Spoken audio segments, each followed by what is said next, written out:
Hello, nerds. This is Jesse from Rock Sugar, and you're listening to the Geekcast Radio Network. Keep it right here. I don't know. What am I going to throw away my best stuff at a clip show? Forget it. Okay, now let me do the talking. Agent P, there's something we've been meaning to discuss with you for a while, and, well, you see, Perry, some job performance issues have come up. Now, don't get me wrong, you're doing fine work. It's just that your entrances have been getting a little lackluster lately. Hello and welcome to episode 64 of POWCA, brought to you by the Geekcast Radio Network. I am, of course, TFG1Mike. Joining me, as always, is PecanCtMichael. Hey, how's it going? It's going. Today is the 64th day of summer, and this means that it is the day that we get back to our Phineas and Ferb review podcast here on the GCRN, the podcast organization without a cool acronym. And today we have a plethora of episodes. It is actually 2 full episodes, but it equals out to 4 total cartoons, even though one of them is really one whole I don't understand this. Whatever. It's part 1 and part 2. Yeah, I don't get it. Whatever. It's the way they did it. It's whatever. So first up, we have Phineas's birthday Clip-O-Rama. Another fantastic year older, and this is going to be the best birthday ever. So what are we going to do, Ferb? Ferb? A note. For the celebration of your birthday, just follow these clues to show you the way. Cool! It's like a birthday adventure. But hey, where's Ferb?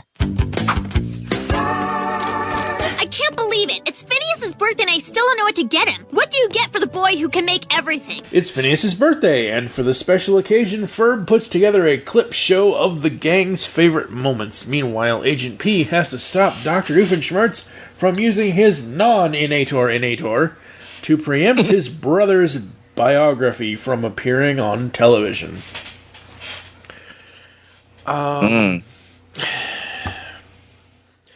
I think I'm just going to go back through all 62, 63 other episodes and just grab random audio from us and just have it be that.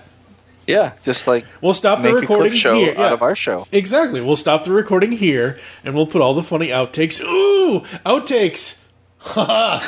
Judicious use of mute fail. Anyway. Thanks for that. Yeah. We'll put that right in the middle, and people will assume it's Maurice LaMarche. The great Macaroni. It wasn't me, it was Mo. He totally did that. That's right. Oh, the great Wackarati. I actually found 2 versions of that. The original one that and they're both in Animaniacs, but one of them is when he's burping jingle bells, and I'm like, ooh, I could post this for the holidays. Yay. So appropriate. That's right. Ain't nothing like a Maurice LaMarche burp in your ear. Gosh. He is the best. Man, he's the master. Alright, the Clip-O-Rama. I like the way it's structured. I think it's cool. I think it's fun. I've seen this episode approximately 5 times since it aired. So between the time it aired and right now, I've seen it a total of 5 times. Okay. And I'll probably have to see it a 6th time, because as of this recording, I have not recorded any of the audio that is going to be in this episode as far as like the clips from the episode, from the cartoon and shit like that. So I'll have to watch it a 6th time. And the only thing that really gets me is the counting. If I had a nickel for every time that, like, that's really my only, other than the fact that it's a clip show, and I'm not really that, they wasted a whole episode on a clip show. I get it, it's his birthday, but whatever. I think it's cool, and I think it's really great because I think it's cool that they have the kids working on something for Phineas. I think that's cool because he lets them do all this stuff. He lets, he gives them these opportunities to do all of this, and they don't really get a chance to get back to him. So I think that part of it's cool, but just the fact that just in general that it's a clip show, I think when I first watched this, when we first said we were going to do this podcast, the first thing I grabbed was Isabella's line. I don't want to say I grabbed Isabella. Oh my God. No, I did not. It's not that kind of show, people. Talk about an innuendon't. When I grabbed the line of Isabella saying, the magic of digital editing. I've loved using that in podcasts at times. It's just a really cool, fun line. What did you think of the overall structure for the plot here? As a preface, right, I'm not a fan of clip shows. It's like, oh, it's a show that shows highlights from different episodes throughout the season, and it's a trope that a lot of series have. And I'm not a fan of it. I'm like, well, you don't need to go back and show us what happened this season, because I watched this season. Sometimes even just flashbacks from previous shows bother me, because it's like, yes, I saw that already. Thank you. It feels like lazy writing to me. But this one I liked, and I'll tell you why. The clips weren't just like a highlight of oh, here's our greatest hits. The clips were grouped together. They were like short attention span theater, where they were very short, very, very in your face, but they were wrapped around a theme, different themes. Yeah. So, like the first one was just quick shots of Vincent Martella's best lines. That continuously upbeat Phineas voice just chirping along for 20 seconds or so. And very fast, quick takes, boom, boom, boom, boom, boom. Right. And I thought, well, this is cool. I kind of like this, but then they hit all the tropes. So you've got, oh hey, where's Perry? Or you have Perry being Agent P, rather, being trapped, or Agent P breaking loose, and Ashley Tisdale screaming, "Mom, mom, mom, mom, mom," and they don't show just, oh, here's a scene and another scene, another scene. They frame them together around common themes that are interesting and fun to watch. And by the time you end it, it's you get to the end of the episode, and it's just you're feeling full on nostalgia. Yeah. I bet that's the first time anybody's ever said that. By the way, Ferb left this clue for you. Thanks. I bet you guys have heard a lot of strange sentences over the course of the summer. Boy, I'll say. Can you think of any examples? Nope, not offhand. See ya. Happy birthday! Wait a minute. I just remembered some. Nothing says mother's love like a giant robotic platypus butt. Why am I wearing a turtle on my head? I want to float around. Like men. Am I sweating milk? Gotta go, Stacy. Good luck with that llama legislation. Run for your lives! It's Snowmageddon! Stickiness is the most underrated of all the Nesses. I knew I should have gotten a down payment on the elephant. It looks a little like a rhesus monkey wearing a powdered wig. Oh, no, you did not just tell me to hench. What, you think we should have more Bulgarian folk-related elements? I'll be in the dairy section if you want to come yell at some cheese. Dad, you might want to wipe the queen off your face. I too feel a certain element of kebabism. Definitely the giant floating baby head. I am to metaphor cheese as metaphor cheese is to transitive verb crackers. I just discovered why cows and frogs don't date. Unknown beach party of taffeta. Make a note of that. I'm calling Mom. And I am not using the banana this time. Couldn't see any of that, though, could you? Not a bit. It's a clip show thing. I hope you had fun on this scavenger hunt. Now head back to the place where we plan all our stunts. And that's a happy feeling for me. I mean, as a fan of things from the 80s, I love nostalgia.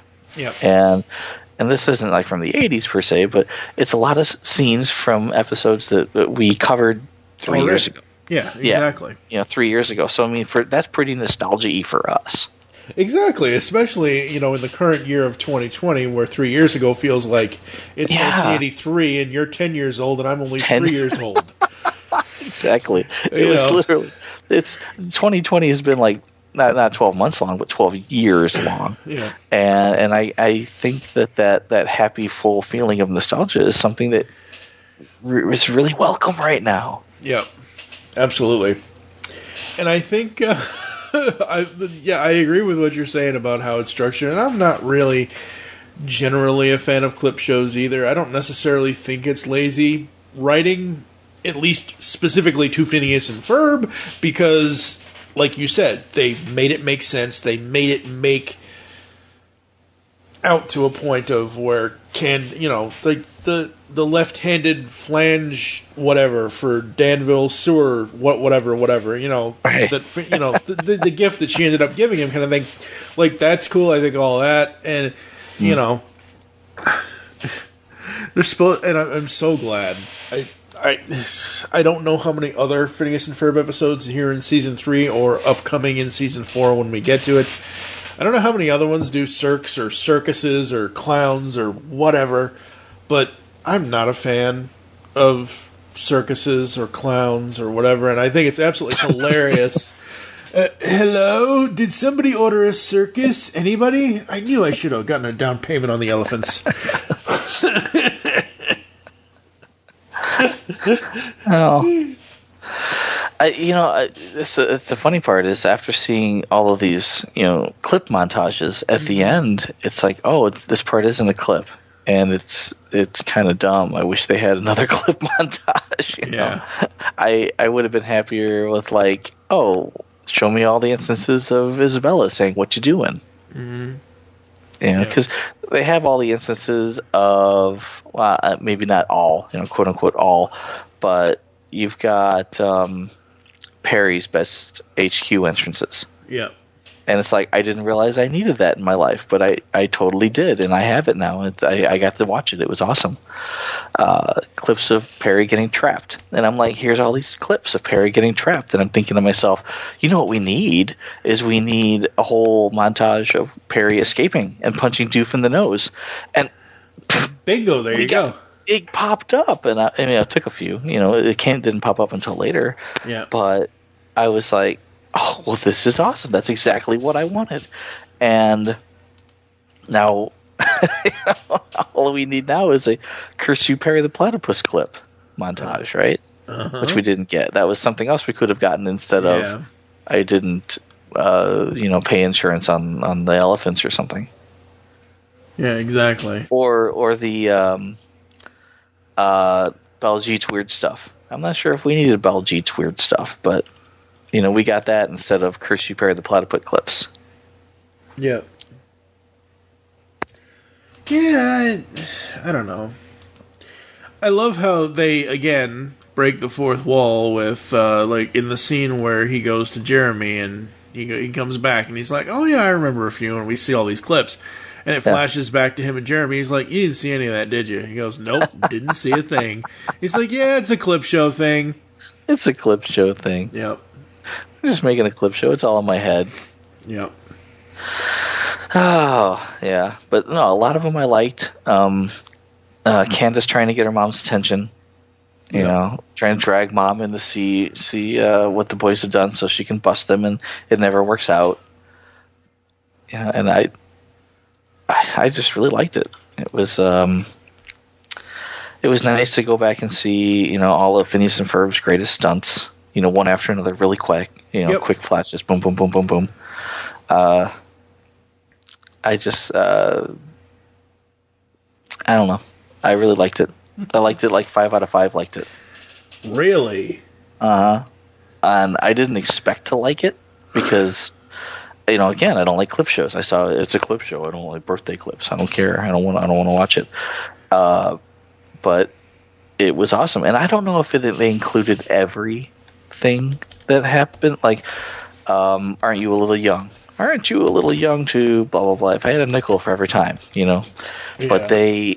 Aren't you a little young to be a roller coaster engineer? Aren't you a little young to be a landscape contractor? Aren't you a bit young to be toy designers? Aren't you a little young to be pop stars? Aren't you a little young to be detectives? Aren't you boys a little young to man a fiction vessel? Aren't you a little young to be working in a museum? Aren't you a little young to order all this? Yes, he is. Sorry, Phineas. He's new. Aren't you kids a little young to be discovering Atlantis? Aren't you a little young to be fans of Love Handle? Aren't you a little young to know about all these old detective shows? Aren't you boys a little young to be restoring a national monument?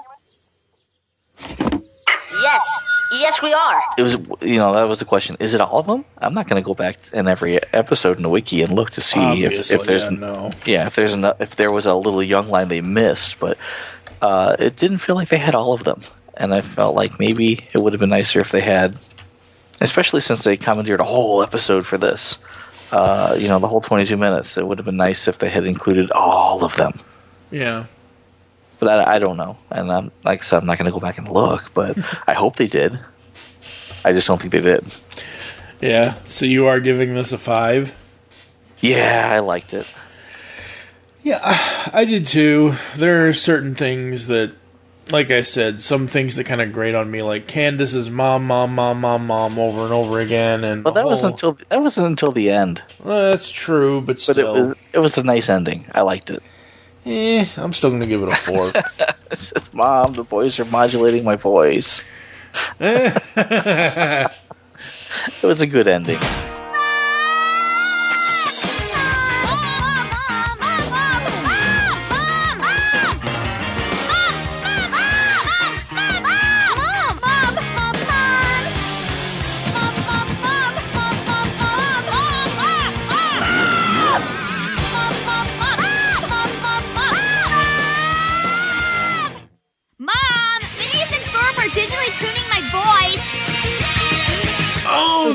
That was the right. icing on the cake. Yeah.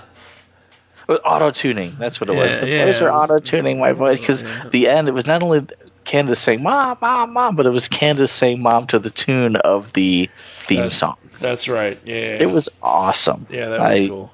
I did like it. All right. I'll bump it up to a 4.5 then. Oh, very generous of you. Well, because it still doesn't take away the fact of for if I had a nickel, like really a nickel. I mean, haven't you learned the hard way enough that That's the saying, though. Yeah, if I had a nickel. Yeah. Well, how about I'd buy that for $1, or if I had $1 or something, like use something other than nickel, because every time they said if I had a nickel for every, I'm like, okay, here's your nickel back. I'm done. I've had it with all this Nickelback hating, right? You think that makes you cool with the cool kids in school, Fred? No, it just makes me right. It doesn't. They're overproduced, formulaic ear garbage. Oh, really? You know who might disagree with that? Facts. 50 million albums worldwide. 11th best-selling musical act of all time. Billboard's most successful rock group of the last decade. 6 Grammy nominations, 12 Juno Awards. Those count. 6 Billboard Music Awards, 2 American Music Awards, 1 People's Choice Award, Canadian, and a partridge in a pear tree. Sorry. I thought we were just having fun. I didn't realize it was you gotta say, you were nicer as a kid. Tired of living like a blind man. Sick aside of a sense of feeling. This is how you remind me. How you remind me is here's your Nickelback and whatever else, and yeah, I don't think Nickelback's going to come after me if I put like a half a second of how you remind me in this podcast. But you never know. I mean, honestly, I think that's one of the reasons why you don't see more. I'd buy that for $1, because RoboCop would come get you. Oh, please! It's a line. It's not like no. It's you say RoboCop 3 times in the mirror in the dark, and Paul Verhoeven will come through and skin you for copyright infringement. Okay, that's like saying turn yourself around 3 times, click your heels, and say Unicron, and all of a sudden, planet Earth is gone. Wow, that's rather dark. Okay, sure. No, the dark part of it is actually Unicron is the center of Earth, and the entire planet is evil. I guess that depends on what continuity you're into, but sure. I'm not going to bash on the... That's not even Unicron trilogy. What is that? That's Prime. Prime, yeah. Jeez. Sure, yeah, okay. Or the movies. I guess they did that in the movies, too. It's like, oh, by the way, there's a giant transforming space planet inside your planet, but we're not going to talk about that anymore. Like, all right. Well, goodbye, Michael Bay. Thanks for the notes. Yeah. Goodbye, Michael Bay. Hello, Travis Knight. Exactly. Travis Knight's like, I think I'm just going to crack the planet open and have Unicron come out. And it's like, well, didn't we die? And yeah, but you guys didn't want humans in the movies anymore anyway, right? So... Prime is no, we just want the movie set on Cybertron. Forget Earth. Well, yeah, if the planet split open, then Transformers would just kind of float away. No skin off their nose. They'll find giant floating Transformer heads. Exactly. We're all going to Nebulon now because this planet split in half. That's right. It's basically just a big space egg. Nebulos rules. All right, we're going to take a quick break, and then we're going to come back and we're going to ask a bunch of foolish questions after this. Because the world needs another movie podcast. The Geekcast Radio Network presents for your listening pleasure the Cinema Geek. Hosted by Amanda, Kevin, Matt, and Dan. Each week we dive headfirst in the landscape of movies as we discuss movie news, play movie games, go in-depth on reviews, and even have a top 10 countdown or two. Also, don't miss our director retrospective series where we review noted directors' movies film by film. Bottom line is, if you love movies and love podcasts, you need to experience the Cinema Geeks. You can find us on iTunes, Blog Talk Radio, or GeekCastRadio.com. Do you like retro cartoons? Then Saturday Morning Rewind is the podcast for you. Join them each month as they talk about classic cartoons and interview legendary voice actors like Jim Cummings. I am the terror that flaps in the night. Corey Burton. Sometimes toys can be so flighty. Rob Paulson. Sure, Dwayne, but how are we going to find chaps our size? Nancy Cartwright and many more. Eat my shorts. So grab a bowl of Lucky Charms. They're magically delicious. Put on your hammer pants. Go to SaturdayMorningRewind.com.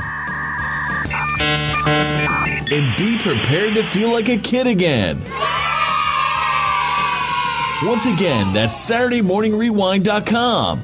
Saturday Morning Rewind was voted Best Podcast Ever by its host, Tim Nidell. So it's gotta be good. We're building a supercomputer in the backyard and singing about it in G.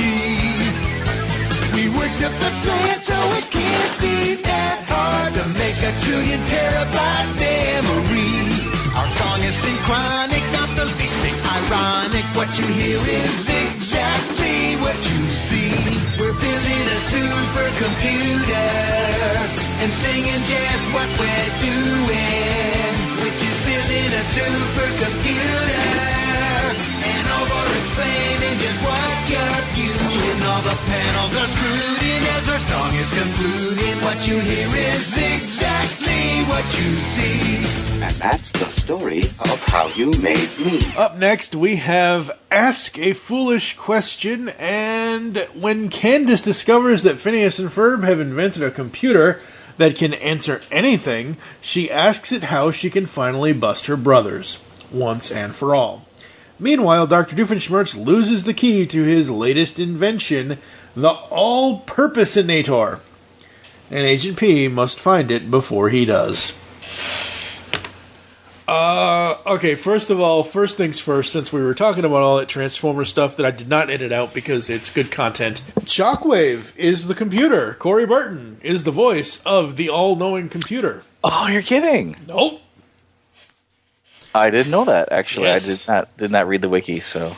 I didn't read the wiki either. I listened to his voice. I know, like, that's friggin' Brainiac right there. That's very cool. Yes, it is. What did you like about this one?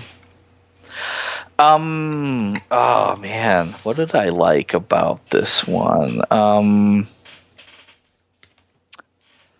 Wow, I didn't like this one.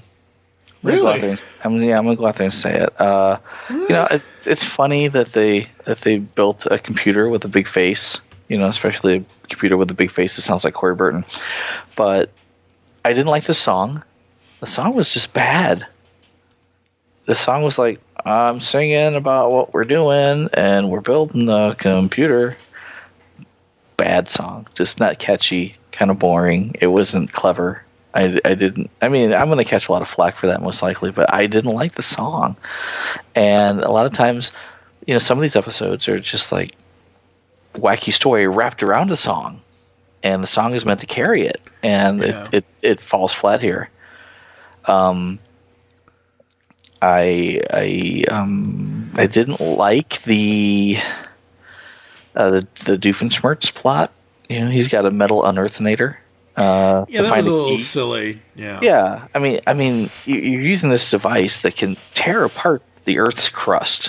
You know, and he uses it to find a key to power another inator that really doesn't do anything. I don't know. It just didn't. It didn't seem. It certainly didn't seem evil, aside from the fact that he was tearing up the ground. And none of that really worked out for him. I don't know what we're going for here. Yeah, the explosions, I'm like, that's enough of that. Yeah, I just thought it was funny because it's like, I'm not sure what you're doing or why you're doing it, but it's all exploding. It's all blowing up. And, the computer flying through the air, he's like, I knew this was going to happen. And he explodes, which is, it's funny, but, I just didn't get much out of it. I think the funniest thing that happened was something that popped up in my head, and it wasn't even in the episode. What was that? It was, Perry escapes, right, of course, and he has to fight Doofenshmirtz, so he puts on a gladiator helmet, and he's got a mace, and he's like, oh, well, you think you're the only one, who can do that, and Doofenshmirtz eventually, after some mishaps, he pulls out a helmet and a sword, and Perry the gladiator, and the line from Airplane popped up in my head. Oh no! You like gladiator movies, Perry? And it's totally inappropriate. It's a totally inappropriate line, but it made me laugh. And when I saw Perry dress up as a gladiator, it made me laugh. And it was for I laughed for reasons completely aside from the episode. Right. Yeah. I mean, but I did. It made me giggle. I think what I like about it, besides the fact that it's Corey Burton as the computer voice, is that Candace really is trying to have Mom see what she's doing, or what the boys are doing. What the boys are doing. I like, and she's asking this supercomputer, this super genius computer, all right, and then he scans the whole area. Well, he knows he can predict the future based upon the surroundings. Right, I understand that, but he has to scan the whole area. We just need to perform an initial scan of the tri-state area so it has enough data to work with. Scanning tri-state area. Between that and the random laser drills, this is like the second best midday scrapyard rave ever. Hold still, end. Hello, Hospital Workers Union. Get out of my mind! Gathering data from all objects and inhabitants. Computing logical outcome of all events. Done. And the best part was Norm in the closet. Get out of my head! Yeah. Poor Norm. Poor Norm. I'm glad that Norm's voice actor, got a little residuals out of that episode. Yeah. One line, though. Okay. Yeah. I like Candace. I was going to say Ashley Tisdale, but Candace says, if only there was some way to guarantee that Mom sees what the boys have done. And she builds a mechanical mirror. Yep. That's, all right.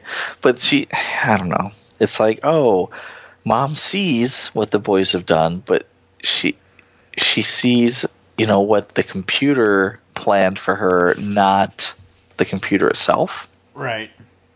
So technically it came true, I suppose. Yeah, technically. Yeah. So what would you rate Ask a Foolish Question? I don't want to give it a 1, but I'd give it a 2 out of 5 because there's very little meat on this bone, right? Here's a problem. There's no mention of 42. Like anywhere. If you have a supercomputer, they can predict the future and answer every question. You have to include the ultimate question of life, the universe, and everything. Even if it takes 7.5 million years to compute. You'd think the answer would be 69, but anyway. That's totally Bill and Ted. 69, dude. Talk about a sex tape. Yeah, you gotta go read Hitchhiker's Guide to the Galaxy by Doug Adams. Yeah. I command it. Or watch the movie. The movie isn't as good as the book, but things like 42, Deep Thought, always have your towel, or always know where your towel is. Things like that. That as a geek culture specialist, you should know. Nah. Damn it. I'd rather, that shark looks fake, or, why do we have to cut these things so damn close? Or, till all are one, or knowing is half the battle, and the other half is red laser, blue laser. That's right.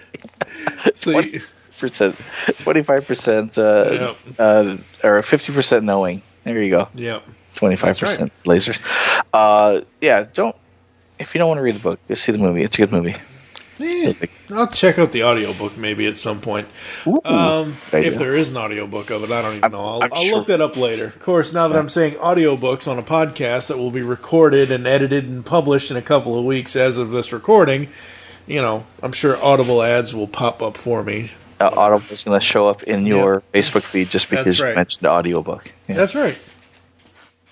Well, Audible's the only service I would go through for audiobooks. But anyway, for me, I'm going to give it a 3.5. I really enjoyed it. I thought it was great, especially with how defeated Mom was, because she had a really bad salon. Like, oh, God, you need to get your money back. Because that blonde just does not work. She looks... She looked so pissed. Yeah, she was. She was like, Candace, I can't deal with your shit right now. That's exactly what she said. She didn't say that, but like, you can see it in her eyes. Yeah, the look on her face is like, the look on her face is like, Mom is a combination of herself and Ultra Magnus. I can't deal with this shit now. Deal with right now. But I still enjoyed it, especially with Corey Burton as the computer voice. That was hilarious, and Norm reacting the way he did. I thought that was cool. It's just the little moments, but Doof's plot overall, yeah.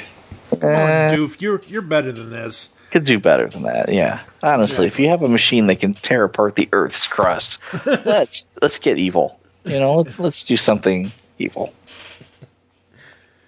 I think we're going to come to the conclusion at the end of this entire television series, maybe not the Candace movie or whatever other things we end up doing with Doof, but like, he's really not that evil. We've said this before. We've come to this conclusion already, and I think by the end of season 4, he's an operative of Milo Murphy. POWCA. No, not Milo Murphy. That's. That's Milo Murphy. That's right.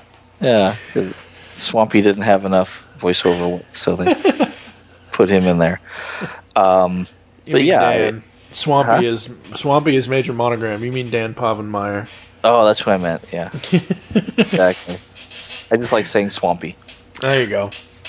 All right. Up next and finally tonight we have Misperceived Monotreme. Today is a very special day. Your 100th battle with Dr. Doofenshmirtz. We planted hundreds of hidden cameras in Evil Incorporated so that we here at headquarters can watch the historic event and also enjoy some cheap laughs. Shangri-La! You'll live forever here in Shangri-La! We've got hours of that. Hours. Now do us proud, Agent P. Perry misses his 100th battle against Dr. Doofenshmirtz when Candace takes him to the charity pet wash with her. Perry's absence goes unnoticed when the zookeeper's typical platypus at Danville Zoo stops Dr. Doofenshmirtz's plan to zap his brother with his least likely innator. Meanwhile, the boys build a funhouse, Phineas and Ferb style. Okay, the least likely innator might be the best innator of Season 3. Oh, because it actually works. And I'm saying so far to this point. Oh, okay. Out of everything he's done between right now and all the other episodes we've covered right now, or in the last whatevers, like at this point, like the least likely innator is probably the smartest thing he's done because it's not necessarily evil, but it's kind of interesting to see what the least likely thing people would do. Yeah, that's true. I mean, I was a little confused there because the next episode could have the unicorn and rainbows-inator, and that would have topped this. And then, I thought maybe you were giving something away. No. No, not at all. And I'm pretty sure there is no unicorn in Nader, at least not in the next episode. Unicorn and Rainbow in Nader. Whatever. I've coined that. That's mine. You can't take that one. Okay, Mr. Autobotley. What did you like about Misperceived Monotreme? Oh, a few things. I really like the word meat brick. Meat brick is my new favorite word. I think she could have rattled that off a few more times, and it would have made this episode a little better. Would have given it an additional star if meat brick would have been uttered a few more times. Like the sandwiches. I can see the smell from here. Yeah, that was hilarious. It's like, what the hell is that? Sardines and peanut butter and something awful. I don't want to say I liked the fake Agent P. Right. Because I mean, I have this platypus, run-of-the-mill platypus that escapes from the zoo and ends up in the secret lair, and then he somehow ends up battling Doofenshmirtz. And at least he didn't do much. But he doesn't do much. Yeah, exactly. They don't do much. But he did. All he did was chase sandwiches. Exactly. So he's not doing much, but except chasing food. That was his one thing he did. Yeah, and basically anywhere where there was a sandwich, Doofenshmirtz has like this sandwich platter. The sandwich. No, it was a sandwich platter. It was a sandwich display case. It was like a display case. Yeah, it just strews sandwiches everywhere, and in strategic places, right? So that all this fake Perry has to do is wander from sandwich to sandwich and defeat Doofenshmirtz, which I thought was, man, I don't want to call it lazy writing, because I mean it's clever, but I don't know. I don't think I liked it as much as I would have if it would have been Perry, actually taking part in his 100th battle with Doofenshmirtz. Which apparently is important to everybody else, right? Yeah, it's important to everybody else except for Perry. Well, he got kidnapped. He couldn't help it. He just he wasn't kidnapped, but he was. Somebody took him against his will. I consider that kidnapping, but he didn't want to take a bath. That's not what he wanted to do. Most of the time, pets don't want to take baths. We still have to make them do it. Right, but you have like 7 cats and 4 dogs. You should know this. None of them are semi-aquatic. Well, no, but happier to get in the water. I'm really surprised that the whole wash bin, the bucket didn't just open up in the bottom and he went right down in like a drain that ended up in HQ. Yeah, true. That would have been funny. That would have been clever, I guess. But yeah, I don't know. It was interesting. It was different than usual, and maybe that's what I didn't like about it. You and it has to stick to the formula thing. Get over it. They split from the formula in the first episode, and I thought it was brilliant. But now that they're back to it, I kind of want to. Stray. What did you think of the fun house in the house? I thought that was hilarious. Making the house fun by adding a fun house. Exactly. I think my favorite moment was the how's the basement spin, Ferb? And we see Ferb spin in the basement. I thought that was hilarious. Or the basement spin around Ferb. Spins around him. Yeah, I was wondering if the whole house was spinning, because that would. I don't know. Scare the neighbors. Probably. Like, what the hell's going on over there, man? Yeah, I didn't like the song. I mean, it wasn't as bad as the last song. Yeah. The computer song, supercomputer song, wasn't. Yeah. It was barely a song. I really didn't like that one. This one is not that bad, but it was not memorable. It wasn't my favorite. Funhouse? Yeah. I mean, and I like the different rooms. I like what they did with it. I just didn't it just wasn't something that's going to stick with me. It's not going to, at the end of the season, it's not going to be one of my favorites. Huh. I kind of like it. I kind of dug it. I thought it was cool. It obviously matched what they were doing. Especially, what I liked about it was not necessarily I don't know. I got to go back and listen to it. But what I love about it is at the end, it basically, you flip the record over backwards and inside out, and because Candace is going through cleaning everything up, and it's all this record scratching as she's going back, so the song is playing backwards. Oh, yeah. Yeah, that was cool. That was cool. I mean, they played the song backwards. Yep. I thought that was cool. I forgot about that, but as I was watching it, I was like, that's neat. Yeah, I like that. But Mom, Phineas and Ferb built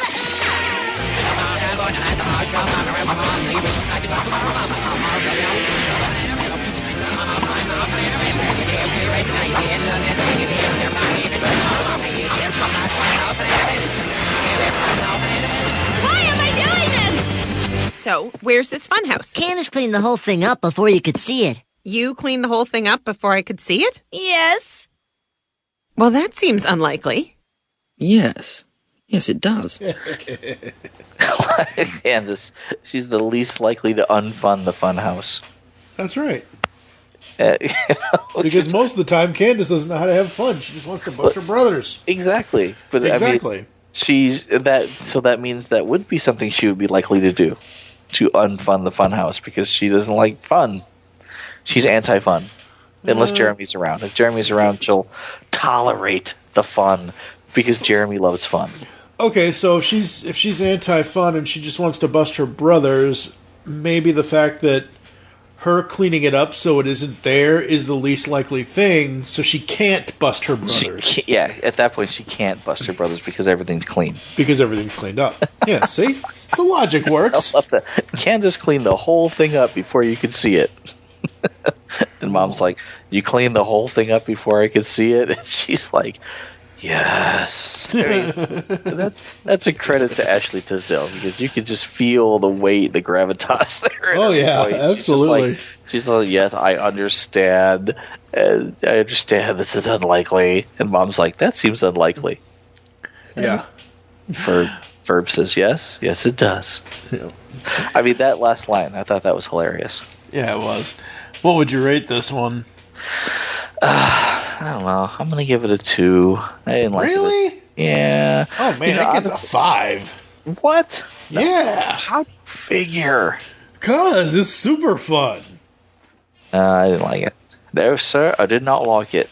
Now that you reminded me that they played the Funhouse song backwards after she was cleaning everything up, that might give it an extra 0.5. So maybe 2.5. Congratulations to Perry on his 100th battle with Dr. Doofenshmirtz that he didn't actually participate in. But yeah, 2.5, maybe 2. What I want to know is, how did Doof not notice POWCA putting all those cameras in his building? Major Monogram says, we put all kinds of cameras around his building so we could watch this 100th battle. I'm pretty sure he would have had Carl doing that, and Carl is not the most undercover person in the world. Well, it's just because they're not paying him doesn't mean he's not capable. Well... Do we secretly believe that it was Carl's fault that the basement got flooded? The basement... that the layer got flooded. No. Yeah, the HQ got flooded. No. That's Brainy. Not Carl's fault. That's Brainy, the brain dead bison who backed up the toilet or something, or Walter Wolf or something. I thought it was water, not sewage. I mean, that's different. I wouldn't be swimming in that. Phineas has to use his left-handed flange tube. That's right. Especially made for the sewer department of Danville. Yes, that's right. Clearly, this is stolen, but I love it. Give me a hug. All right. We're going to take a final break and come back to close the show after this. Today was a great day. The best day ever.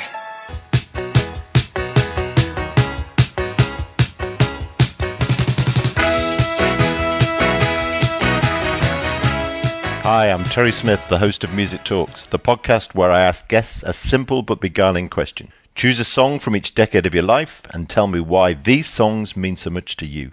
Guests and listeners love this format, and if you want to find out why, then take a listen at musictalkspod.buzzsprout.com or use your favourite podcast app. Just search on Music Talks Terry Smith. If you'd like to be a guest on the show and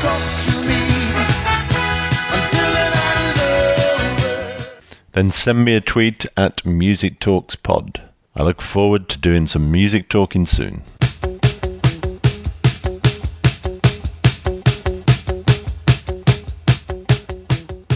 That's so 90s.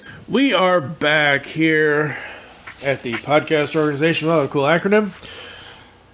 Anything you want to bring up before we get the heck out of here? Now that I got all these nickels, I'm going to go buy a candy bar. Make sure it's silver side up.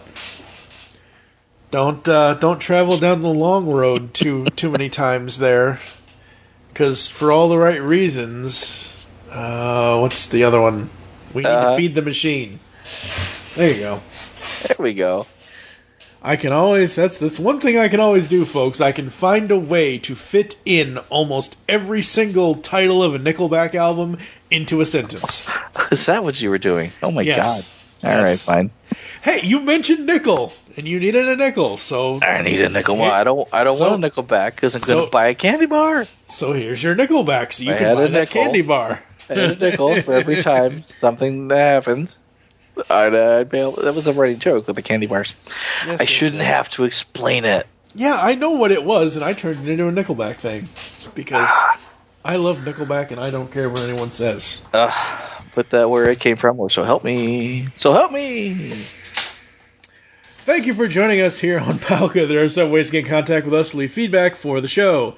Visit the website, geekcastradio.com, where you can comment on this and all of our other episode posts. Leave the show's feedback in iTunes. Please do this if you use iTunes. Please leave us a review so we can read it on the air for you, and so we can get some sort of validation for the thing that we've been doing for 3 years, or the thing that we haven't been doing for 3 years, whatever it's called. Follow us on Twitter. I am at TFG1Mike. You can also follow at Geekcast Radio. What is your Twitter? PecanCtMichael. Become a fan on Facebook. Go to facebook.com/Geekcast Radio Network. We hope you enjoyed this episode of POWCA. I wish you'll join us next time when we will be giving you our thoughts on the next episodes of Phineas and Ferb. We'll be covering our Candace Disconnected along with the Magic Carpet Ride and Bad Hair Day because it's a Meatloaf surprise. So, once again, 2 full cartoon episodes, 4 individual cartoons here on POWCA for episode 65. Hey, we're in syndication now. Episode 65. Let's go. For now. Ding. For now, I am TF2 with PecanCtMichael. And myself. Yes. Thank you for listening. Until next time. Ding. Fries are done. I work at Burger King, making favorite Whoppers. I wear a paper hat. Let's give him a few days, and then we should talk to him about his exits. But wait, there's more. Say it again. Aren't you a little young to be a podcaster? No, I'm not. Aren't you a little old to be watching this cartoon show? Yes, I am. It's good to see the nation's senior citizens taking an interest in cartooning. Yes, it is. Yes, it is. There's not really any more. That's about it.